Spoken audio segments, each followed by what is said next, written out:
안녕하세요, 여러분. 밝음을 향하여 진명입니다. 오늘은 박윤미 작가님의 내가 나보다 잘 살았으면 좋겠다의 10번째 편을 읽어보겠습니다.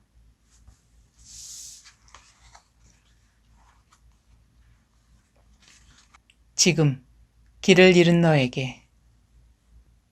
혐오와 증오는 어디서 비롯되나요? 요즘 하루가 멀다 하고 테러가 일어나요. 세계 유일의 분단 국가라는 우리나라가 제일 안전한 것 같아요. 얼마 전 IS에서 10대 초반으로 보이는 소년이 꿇어 앉아있는 남자의 뒤통수에 총을 겨누는 영상을 배포했어요. 그 아이는 이슬람을 믿지 않으면 다 죽이겠다 라고 말했어요. 세상에, 그 아이는 고작 10살 정도로 보였어요. 과자 파티 즐기고 친구들과 축구하고 엄마 눈치 보면서 게임하는 귀여운 나이인데 어떻게 이런 일이 가능하죠? 세뇌의 무서움을 보여주는 일이야.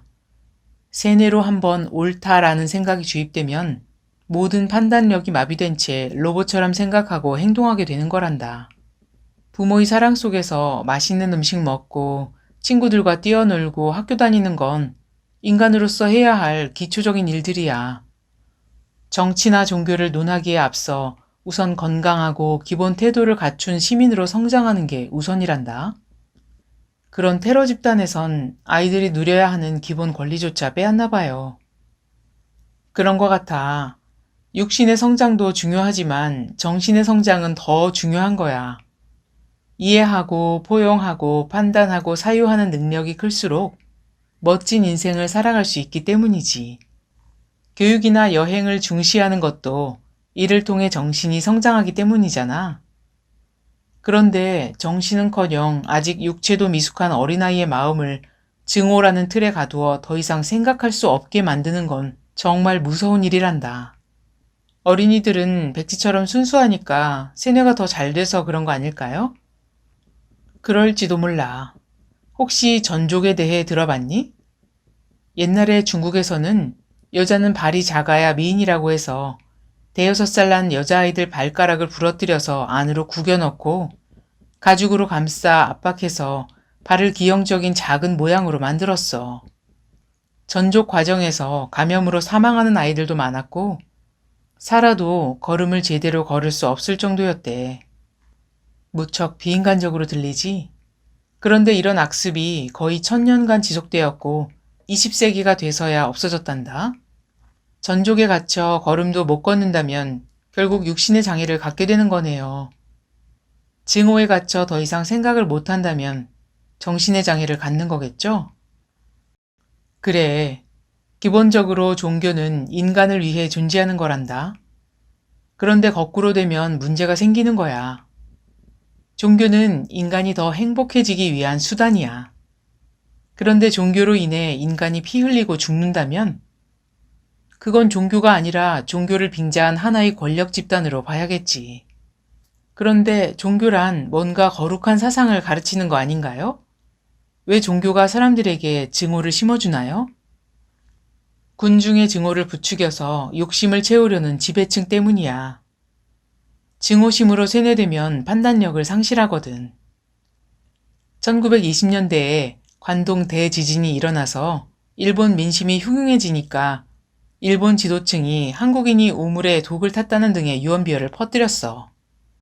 지진으로 좌절한 일본인들에게 조선인에 대한 증오심을 심어준 거야. 결과적으로 일본 내 조선인 6,000명이 학살됐지. 이런 일들은 역사적으로 비일비재할 거야. 바른 종교는 믿고 배울수록 내 안에 쌓여있던 증오심을 버릴 수 있게 해준단다.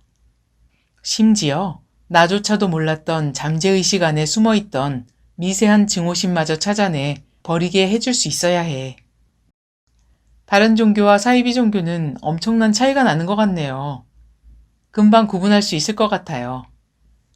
그렇게 쉽지만은 않아.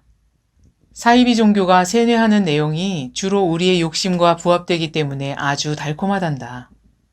그래서 처음엔 잘 몰라. 그런데 삿된 종교는 세월이 흐를수록 마음이 허전하고 두려움이 커지고 가족 친지들과의 관계가 악화된단다.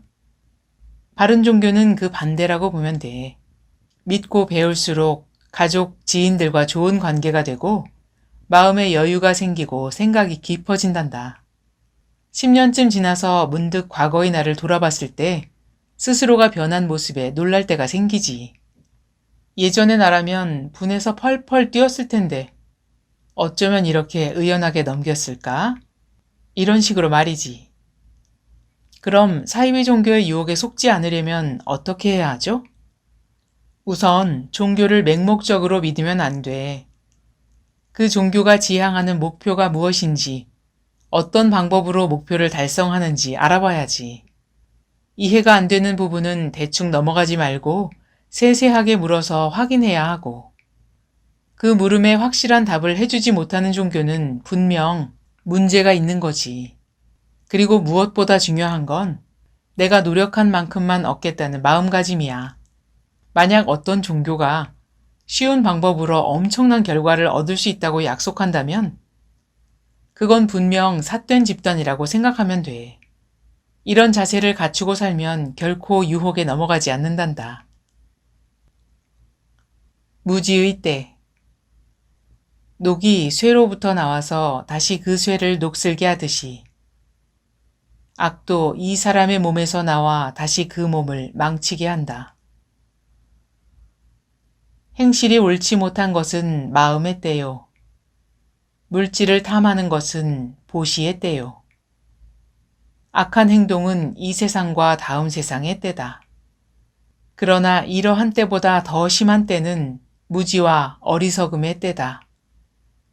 이 무지의 때를 씻어버리지 않으면 영혼의 새벽은 오지 않는다.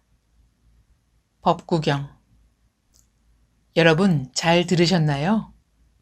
이제 바른 종교와 삿된 종교를 구별할 수 있으시겠지요?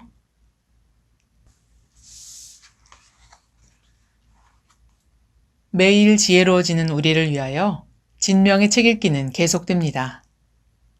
여러분의 관심과 사랑은 큰 힘이 됩니다. 그럼 다음 시간에 만날 때까지 안녕히 계세요.